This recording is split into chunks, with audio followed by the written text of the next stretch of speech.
fight, yeah, but I've looked at it, and rounds 4 to 7, obviously Haney was just working the body, working him, outbeating him to the jab.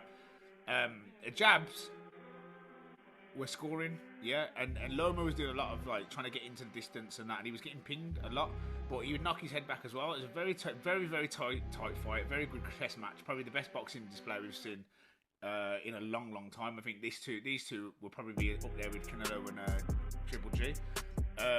Yeah, I've been a bit younger, been a bit fresher, been a bit sharper, been a bit quicker. You know, you'd have to give it to him. You know, the Americans, they're on it. Like, they do have the best boxers when it comes to like the very best. You know, you're looking at kind of like a new generational Floyd. You know, quite in pretty boy years when he's quite aggressive. You know, Loma, he rocked him and stuff like that. But I feel like if the shoe was on the other foot, for example, like let's say Devin Haney was getting outboxed for the majority of the rounds, and then was getting to the later stage of the rounds where Terry had to pull some off. Everybody would be saying, even the commentators and everybody watching would go in, "Oh, he needs a knockdown or a knockout to win this." You know, you'd be saying that. Now, Loma didn't deliver that, but yet everyone's saying he's been robbed. It's like, even if he did win by a round or so, yeah, and technically he probably should get his hand raised.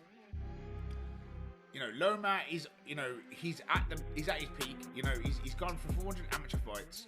You know, he's well over experienced. He's gone straight into the pro game, and he's lacking a few things that I knew from when he fought Linares that was his level. You know, anyone better than Linares would beat him.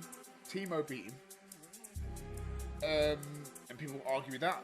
You know, it just seems to be like no one's ever had satisfied because they hold him at such high regard. Oh, Loma's the best. Loma's very good, and he can challenge anybody. But he's at the max of his weight, and he's fighting probably above his weight, yeah?